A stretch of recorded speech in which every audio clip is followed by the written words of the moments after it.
우리를 행복하게 하는 것은 아주 작고 사소한 일이다. 사소하고 작은 일이란 무엇인가? 아무도 만나지 않고 혼자 책을 읽거나 음악을 들으며 명상을 즐기거나 혹은 산책을 하며 꽃을 바라보는 일과 같은 것을 말할 수 있다. 즉, 일상의 평범함 그 자체를 말한다. 우리는 넓은 시야로 바라보기보다 좁은 시야로 바라볼수록 행동 범위가 넓은 것보다 좁을수록 더욱 행복을 누릴 수 있다. 세상을 넓게 보면 욕망이 커진다. 시야와 행동 반경이 넓어질수록 욕구가 더욱 발생하고 욕구가 생기면 그것을 이루려는 걱정과 불안이 증가된다. 사람을 많이 만날수록, 친한 이가 많을수록, 좋아하는 사람이 많을수록 소망과 욕구의 접촉 범위가 커지면서 불행을 자처할 수 있는 기회와 환경이 커진다. 행복해지기 위해서는 의지와 마음의 동요를 적게 해야 한다. 괴로움은 적극적인 마음에서 비롯되고 행복은 소극적인 마음에서 나온다. 마음의 안정과 평온함은 야망이나 어지럽고 바쁜 것으로부터 오는 불행보다 훨씬 낫다. 우리는 성취 뒤에 오는 절망과 허물을 이미 알고 있기 때문에 이런 전제가 가능한 것이다. 작가나 화가, 음악가들이 예술작품을 창작하면서 행복을 묘사할 때 전원적이고 목가적인 자연 풍경 속 고요함의 아름다움을 그리는 것을 보면 인간의 행복이 어디서 기인하는 것인지 알 수 있다. 창작의 행복을 묘사할 때 늘 한적한 시골과 자연 풍경, 잔잔함과 고요함을 찬미하고 있지 않은가. 예술가들은 단조로움과 단순함이 행복의 기본적인 조건이라는 것을 잘 알고 있다. 단순하고 단조로운 삶 그것이야말로 행복을 누리는 길이다. 결국 인간의 행복과 불행은 마음먹기에 달렸지만 단순하고 단조로움을 견딜 수 있는 사람은 지적인 생활을 향유할 수 있는 정신적 소양을 갖추어야 한다. 그래야만 권태라는 그늘에서 벗어날 수 있다. 슬픔의 눈물을 흘려본 사람이 기쁨의 눈물도 흘릴 수 있다. 인간은 고통을 느끼지만 고통이 없다는 것은 느끼지 못한다. 또 걱정은 하지만 걱정이 없다는 것은 느끼지 못한다.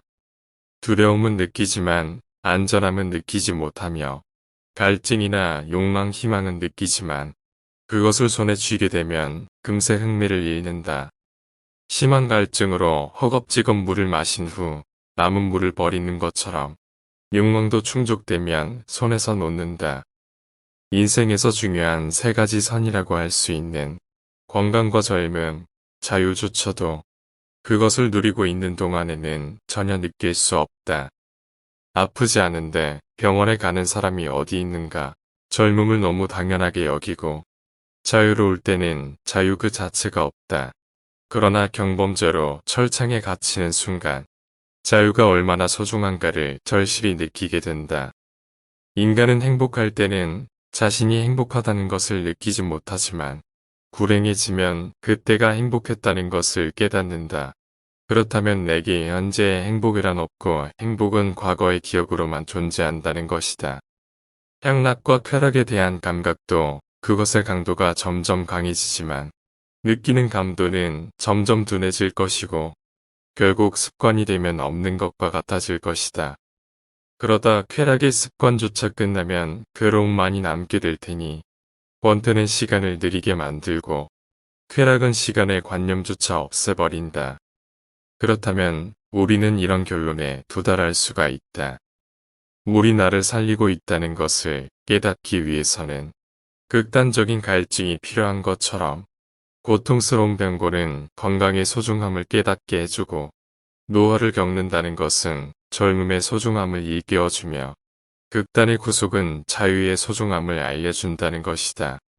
그렇다면 우리가 지금까지 그토록 싫어하고 피해왔던 불행이라는 것들이 행복을 느끼기 위해 반드시 필요한 필수 조건이라는 것이다. 죽음 직전에 살아나야만 삶의 기쁨을 가장 크게 맛볼 수 있다면 우리는 모든 불행과 고통을 얻지 마다할 수가 있겠는가? 향락은 욕망을 달래는 도구에 불과하다. 사람들은 청명기를 인생에서 가장 행복한 시기로 여기고 노년기는 시들어버린 시기로 보는 경향이 많다. 만일 인생에서 행복을 격동과 감동으로만 본다면 그 말이 옳을지도 모른다. 하지만 청년기에는 바로 그 격동과 감동에 의해 기쁨보다는 고통에 더 많이 시달린다. 그러나 노년기에는 격렬한 감동은 가라앉아 있고 청년기 땐 그토록 감격적이었던 일들도 잔잔한 진동과 색채를 띠며 다가온다. 그 이유는 노년기에는 인식이 자유롭기 때문이다. 인식 그 자체에는 보통이 없다. 물론 감동이나 감격 그 자체가 인간을 행복하게 하는 것은 아니다. 살면서 향락을 누릴 수 있는 기회가 적거나 없다고 해서 슬퍼할 필요는 없다. 왜냐하면 향락이나 고통은 같은 성질의 형태인데 향락은 소극적이고 고통은 적극적이라는 차이밖에 없다. 그것을 이해하면 소극적인 향락에 대해 집착할 이유가 없게 된다. 모든 향락은 욕망을 달래는 데 불과한 것이라 욕망의 소멸과 함께 향락도 사라진다. 그것은 마치 식사 후에 식욕이 없어지는 것이나 잠을 잘 잔 후엔 더 이상 졸리지 않는 이치와 같아서 향락의 기회가 없다고 해서 탄식할 이유는 없다는 것이다. 철학자 플라톤이 그에 져서 국가로 내서 늙으면 지금까지 우리를 끝없이 괴롭게 하던 성욕으로부터 자유로워졌다는 것만으로도 행복해질 수가 있다고 쓴 것은 당연한 말이다. 젊은 시절 한때 성욕으로 인한 참을 수 없는 충동과 격정, 무서운 광기 등 저지독한 유혹으로부터 벗어나 완전히 이성을 회복할 수 있게 된다는 것은 행복한 일이다. 물론 청년기에는 그런 폭풍 같은 긴장의 시간들을 겪지만 노년기에는 평온하고 침착한 시간을 누리는 것은 사실이다. 그 이유는 청년기에는 악의 지배 아래 강제노동을 감수하므로 자유가 쉽게 허락되지 않지만 성욕이 소멸된 후에는 생명의 핵이 소진되고 인간은 껍질만 남은 인형처럼 되기 때문인지도 모른다. 고통이 없고 기쁨도 없다면 그것이야말로 가장 행복한 상태이다. 내가 처세에 관해서 가장 큰 가르침으로 여기는 것은 철학자 아리스토텔레스의 니코마코스 윤리학에 나오는 다음과 같은 구절이다. 현명한 사람이 원하는 것은 쾌락이 아니라 고통이 없는 상태이다. 현명한 사람은 고통이 없기를 바랄 뿐이지 쾌락을 원하지 않는다.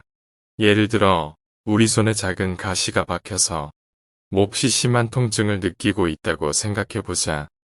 몸 전체는 건강하지만 그 점은 조금도 달갑게 여기지 않거나 전혀 관심이 없고 오직 작은 가시가 주는 통증에만 신경이 쏠려 다른 즐거움이나 기쁨을 도외시하고 만다. 그뿐만이 아니다. 우리는 사업이 순조로운 편인데도 어느 한 가지 일이 뜻대로 안 되어 불만이 생기면 다른 일은 염두에 두지도 않는다. 우리가 피해의식을 느끼고 괴로운 것은 이러한 마음의 작용, 즉 의지에 달려 있다. 이렇게 의지의 작용은 적극적이고 직접적이다. 우리는 쾌락과 안위를 목적으로 삼아서는 안 되며 단지 고통이 없는 평온함을 추구해야 한다.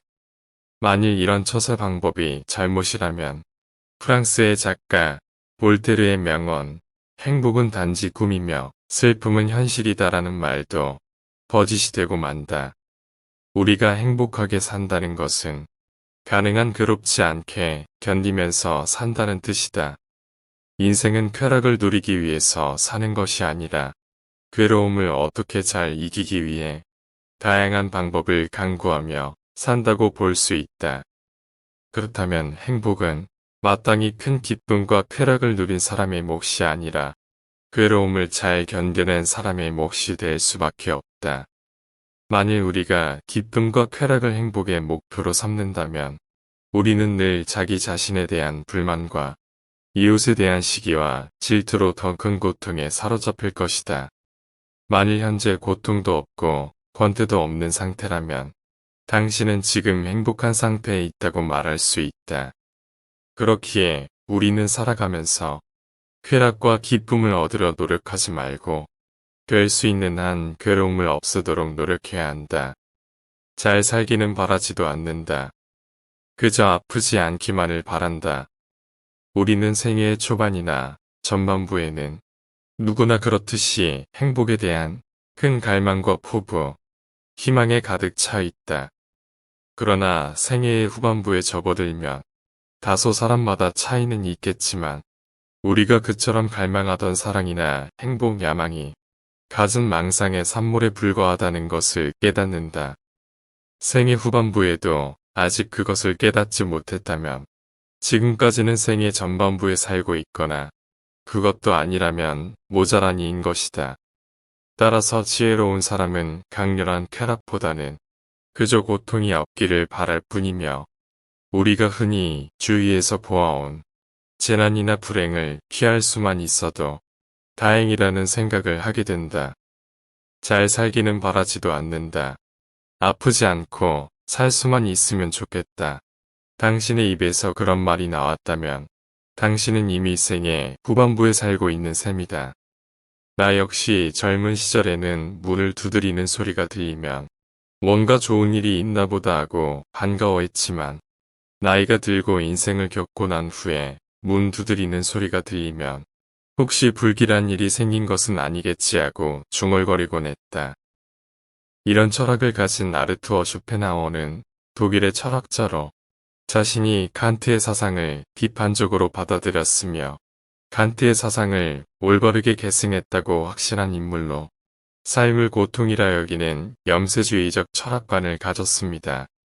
누군가에게는 삶이 고통이 아닌 다른 무언가일 수도 아니면 그의 말처럼 고통일지도 모르겠지만 적어도 그의 깨달음은 이 고통을 적절히 통제하고 줄이는 방법을 강구하는 삶이야말로 행복이고 그 끝은 평안함을 누릴 수 있다는 것처럼 이 글을 읽고 듣는 여러분들의 삶이 지금은 치열할지라도 평온하고 잔잔함의 미를 영위하시기를 간절히 기원합니다.